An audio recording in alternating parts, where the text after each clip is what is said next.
فرشتوں کے سردار کون ہیں؟ فرشتے نے اس کی باڈی پر ہاتھ پھیر دیا، وہ بیماری اس سے ختم ہو گئی۔ فرشتے کو فرشتہ کیوں کہتے ہیں؟ فرشتے انسانوں سے ملتے ہیں، ان سے بات چیت کرتے ہیں۔ فرشتوں کو کس چیز سے پیدا کیا؟ یہ مختلف شکلیں اپنی بدلتے ہیں۔ انسان جنات کا 10واں حصہ ہے، کسی کے ذمے روح قبض کرنا ہے، اور بہت سے فرشتے عذاب پر بھی مامور ہیں۔ السلام علیکم ورحمۃ اللہ وبرکاتہ۔ فرشتوں کی حقیقت کیا ہے؟ فرشتے کس چیز سے پیدا کیے گئے ہیں؟ اور فرشتوں کے حالات، ان کی ڈیوٹیز اور ان کے حیران کر دینے والے واقعات اور ان کی طاقت کا بھی ذکر کیا جائے گا۔ اور انبیاء علیہم السلام کی بارگاہ میں جو وحی لے کر آتے تھے وہ فرشتے کون تھے؟ ملک الموت کس فرشتے کا نام ہے؟ فرشتوں کے سردار کون ہیں؟ نکیرین کس کو کہتے ہیں؟ فرشتوں کی تعداد، فرشتوں کی جماعتیں اور بہت کچھ آپ اس ویب سیریز میں جان سکیں گے، تو آپ ضرور اس ویب سیریز کو آخر تک ملاحظہ کیجیے۔ آئیے آج کے ایپیسوڈ کا آغاز ایک واقعے سے کرتے ہیں کہ نبی کریم صلی اللہ علیہ وسلم نے ارشاد فرمایا، بنی اسرائیل میں 3 شخص تھے، ایک برص کا مریض، دوسرا گنجا اور تیسرا اندھا۔ اللہ نے ان کی آزمائش کے لیے ایک فرشتہ انسانی صورت میں ان کے پاس بھیجا۔ پہلے وہ برص کے مریض کے پاس آیا اور اس نے پوچھا، تجھے سب سے زیادہ کون سی چیز محبوب ہے؟ تو اس نے جواب میں کہا، مجھے اچھا رنگ اور اچھی جلد یعنی اسکن پسند ہے، اور میری خواہش ہے کہ جس بیماری کی وجہ سے لوگ مجھ سے نفرت کرتے ہیں وہ مجھ سے دور ہو جائے۔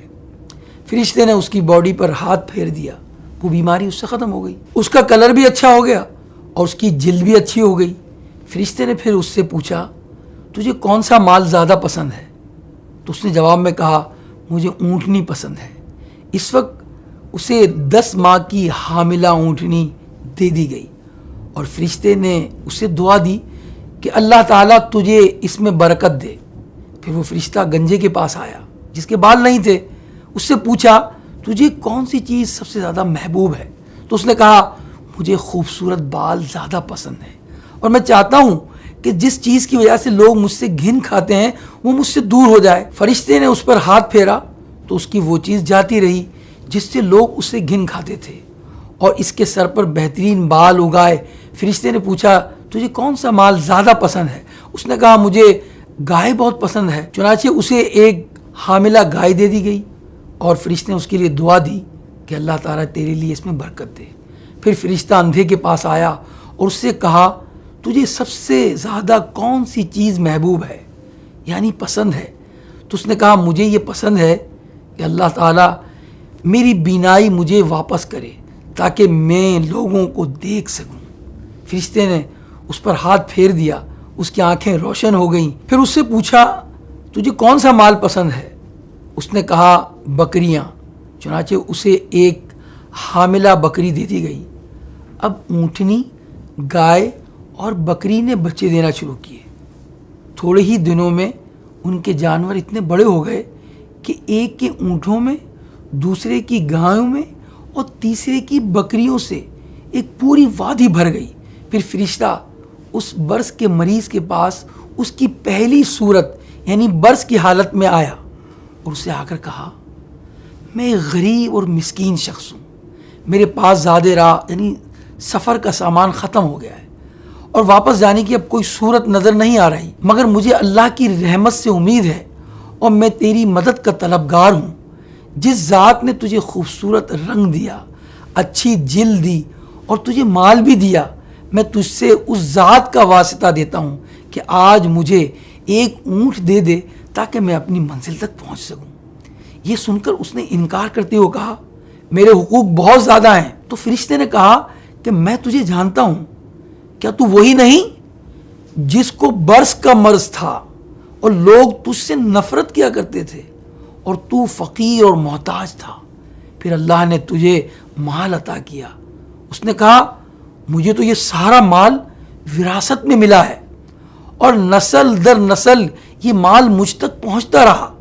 فرشتے نے کہا، اگر تو اپنی اس بات میں جھوٹا ہے تو اللہ تعالیٰ تجھے ایسا ہی کر دے جیسا تو پہلے تھا۔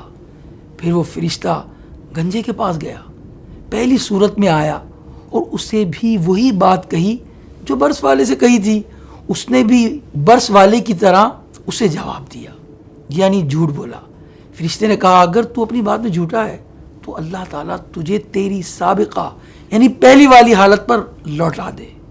پھر فرشتہ اندھے کے پاس آیا اور اس کی پہلی حالت یعنی اندھا بن کر آیا اور کہا میں ایک مسکین مسافر ہوں اور میرا سامان سفر ختم ہو چکا ہے. آج کے دن میں اپنی منزل تک نہیں پہنچ سکتا مگر اللہ کی ذات سے امید اور اس کے بعد مجھے تیرا آسرا ہے.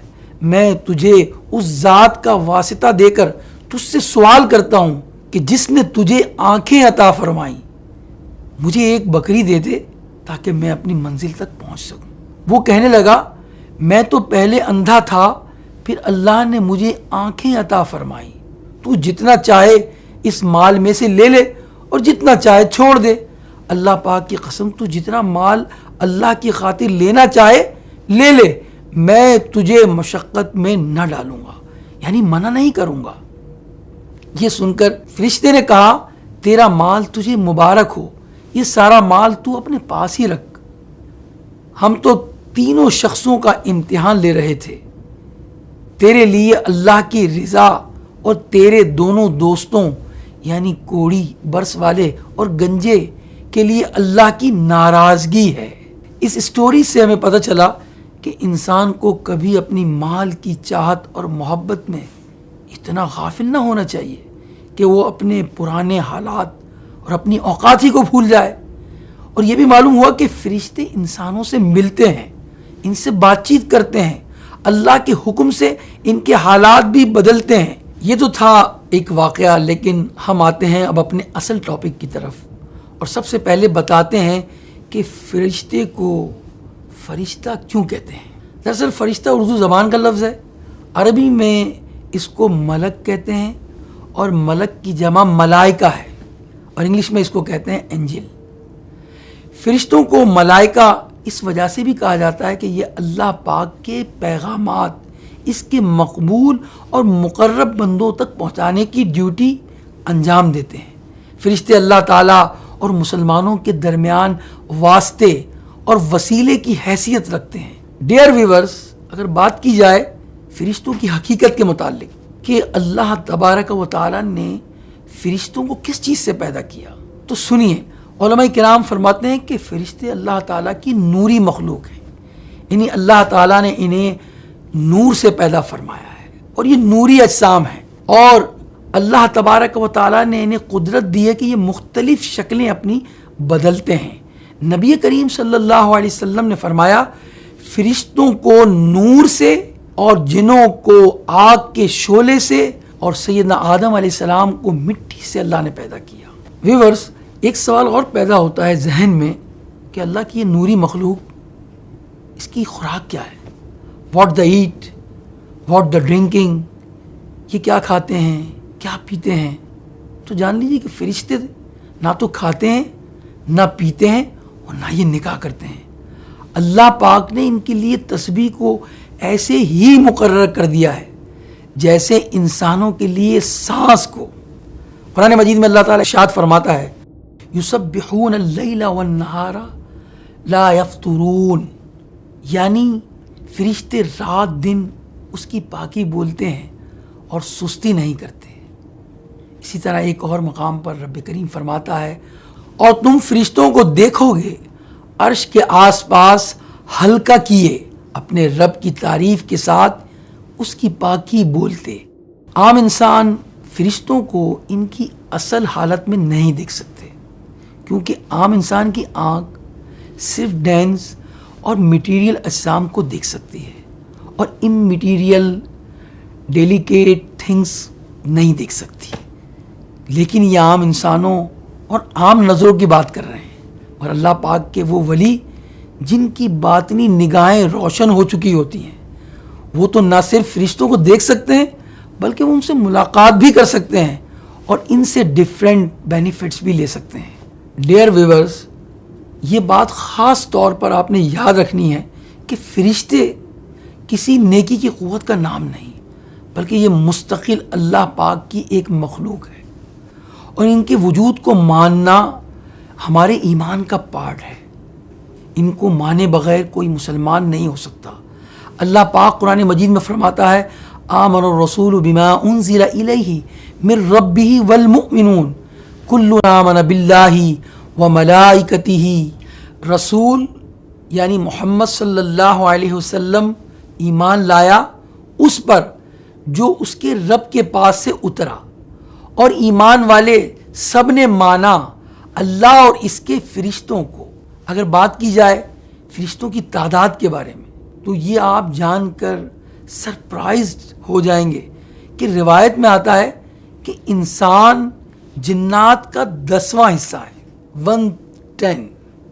جی ہاں، اور بعض روایتوں میں یہ بھی آتا ہے کہ خشکی کی جو مخلوقات ہیں وہ سمندری مخلوقات کا 10واں حصہ ہے، اور ان کا مجموعہ یعنی خشکی اور سمندری مخلوقات کو اگر جمع کریں تو یہ فضائی مخلوقات کا 10واں حصہ، اور ان سب کا مجموعہ آسمان دنیا کے فرشتوں کا 10واں حصہ ہے، اور ان سب کا مجموعہ دوسرے آسمان کے فرشتوں کا مجموعہ ہے.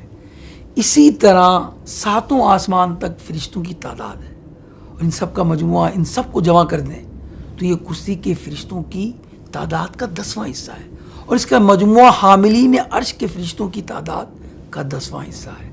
دیکھا ناظرین آپ نے کتنی اللہ کی مخلوق، یہ جو فرشتے ہیں اللہ نے کتنی بڑی تعداد میں پیدا کیے ہیں.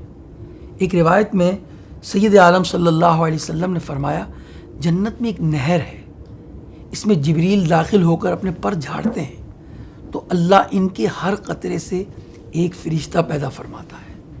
ان روایات سے ہمیں اندازہ ہوتا ہے کہ فرشتوں کی کتنی زیادہ تعداد ہے، لیکن ایکچوئل تعداد تو صرف اللہ ہی جانتا ہے. رب کریم ارشاد فرماتا ہے وَمَا يَعْلَمُ جُنُودَ رَبِّكَ إِلَّا هُوَ، یعنی اور تمہارے رب کے لشکروں کو اس کے سوا کوئی نہیں جانتا. مفسرین کرام اس آیت کے تحت فرماتے ہیں کہ یہاں لشکر سے مراد فرشتے ہیں جن کی تعداد صرف اللہ کے علم میں ہے. ایک روایت میں جس کے راوی حضرت عبداللہ ابن مسعود رضی اللہ تعالی عنہما ہیں، فرماتے ہیں کہ آسمانوں میں کوئی جگہ ایسی نہیں کہ جہاں پر کسی فرشتے کی پیشانی یا قدم نہ ہو. اور وہ کرتے کیا ہیں تو یہ بھی جان لیجئے کہ فرشتے چونکہ اللہ پاک کی نورانی مخلوق ہیں، لہذا انہیں ہماری طرح بھوک، پیاس اور تھکاوٹ محسوس نہیں ہوتی. وہ اگر قیام کی حالت میں کھڑے ہیں نا تو قیامت تک قیام کی حالت میں رہیں گے، اگر وہ سجدے میں ہیں تو اسی حالت میں رہیں گے.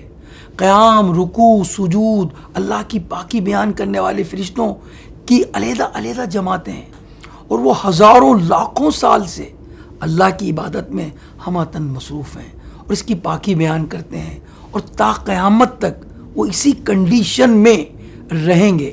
اگر ہم بات کریں کہ انسانوں کے ساتھ موجود فرشتوں کی تعداد کی تو ہر انسان کے ساتھ 20 یعنی 20 فرشتے موجود ہیں.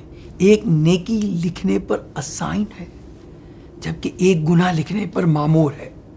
2 فرشتے انسان کے آگے پیچھے رہتے ہیں جو ہر وقت انسان کے حفاظت کے لیے مامور ہیں. ایک فرشتہ انسان کی پیشانی کو تھامے ہوئے ہے تو 2 فرشتے ہونٹوں پر مامور ہیں، ان کی ڈیوٹی لگی ہے، جن کا کام صرف ہونٹوں سے نکلنے والے درود و سلام کو محفوظ کرنا ہے. ایک فرشتہ منہ پر مامور ہے جو منہ کو سانپ کے داخل ہونے سے بچاتا ہے، اور 2 فرشتے ہماری آنکھوں پر مقرر ہیں. یہ کل 10 فرشتے ہیں جو ہر انسان پر مقرر ہیں. یہ دن کے فرشتے ہیں، پھر اسی طرح رات کے فرشتے الگ ہیں. تو اس طرح ان کی تعداد 20 تک پہنچ جاتی ہے، یعنی 20. تو ڈیئر ویورز، اللہ پاک کے معصوم یہ مخلوق یہ ہر قسم کی صغائر اور کبائر یعنی چھوٹے اور بڑے گناہوں سے پاک ہیں. نہ تو یہ جان بوجھ کر، نہ بھول سے یا بائی مسٹیک یہ گناہ نہیں کرتے، خطا نہیں کرتے، اللہ پاک کے حکم کی خلاف ورزی نہیں کرتے. یہ تو وہی کرتے ہیں جن کا انہیں اللہ پاک کی طرف سے حکم ہوتا ہے. ان سے اللہ پاک کی نافرمانی کا کوئی تصور ہی نہیں کیا جا سکتا. ان کی مختلف ڈیوٹیز ہیں. بعض کے ذمے حضرات انبیاء علیہم السلام کی خدمت میں وحی لانا تھا، کوئی پانی برسانے پر مامور ہے، کوئی ہوا چلانے کی ڈیوٹی ہے کسی کی ذمہ داری روزی پہنچانے کی ہے، تو کسی فرشتے کی ذمہ داری ماں کے پیٹ میں بچے کی صورت بنانے کی ہے۔ اور بعضوں کا کام کیا ہے؟ بعضوں کا کام مردوں سے سوال کرنا ہے، کسی کے ذمے روح قبض کرنا ہے، اور بہت سے فرشتے عذاب پر بھی مامور ہیں، اور کسی کے ذمے سور پھونکنا ہے۔ ان کے علاوہ بہت سے کام ہیں جو یہ ملائکہ سر انجام دیتے ہیں۔ ہم نے ملائکہ کا مطلب ویورز جان لیا اور ان کی حقیقت کو بھی پہچانا کہ یہ کس سے بنائے گئے ہیں اور ان کی ڈیوٹیز کیا ہیں۔ پھر ہم نے یہ بھی جان لیا کہ ایکچول ان کی تعداد اللہ کریم ہی جانتا ہے، ہم ان کی اصل تعداد نہیں جانتے۔ تو ویورز، آج کے اس اہم ایپیسوڈ میں فرشتوں کے متعلق آپ نے بہت کچھ جانا۔ آخر میں ہم جو آپ کو بتانے لگے ہیں انشاءاللہ کہ یہ ہماری ویب سیریز کا اہم پارٹ ہوگا۔ اس ایپیسوڈ میں ہم آپ کو فرشتوں کے حوالے سے کوئی نہ کوئی ایسی بات بتائیں گے جو کوئی نہ کوئی ایسا عقیدہ جسے بولنے، ماننے یا یقین رکھنے سے ہمیں ہر صورت سے بچنا ہوگا، کیونکہ یہ وہ باتیں ہوں گی جن سے نہ بچنا ہمارے ایمان کو نقصان پہنچا سکتا ہے۔